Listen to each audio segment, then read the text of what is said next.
ভাইয়া আমাদের research experience আছে কিন্তু আমাদের প্রফেশনাল এক্সপিরিয়েন্স নাই, অথবা আমাদের প্রফেশনাল এক্সপিরিয়েন্স আছে কিন্তু আমাদের রিসার্চ এক্সপিরিয়েন্স নাই, আমরা কি ফান্ডিং স্কলারশিপ পাবো কিনা?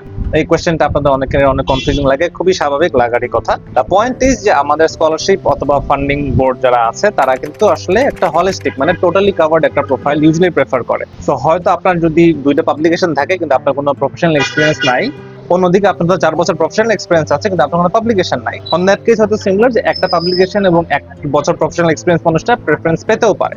নট সেইং এ পাবে, অনেক সময় শুধু প্রফেশনাল অথবা শুধু রিসার্চ দিয়েও পেতে পারে। এন্ড অফকোর্স যদি আপনারা প্রফেশনালি এখন যারা 4-5 বছর এক্সপিরিয়েন্স আছেন, যারা হয়তো ভাবছেন পাবলিকেশন করতে পারবেন না, you can still do that. Check out the Abartan publication course, যদি আপনাদের সাপোর্ট লাগে we are here for you. And যারা ফ্রেশ গ্রাজুয়েট পাবলিকেশন নিয়ে বসে আছেন কিন্তু প্রফেশনাল এক্সপিরিয়েন্স নাই, I would recommend go into professional experience.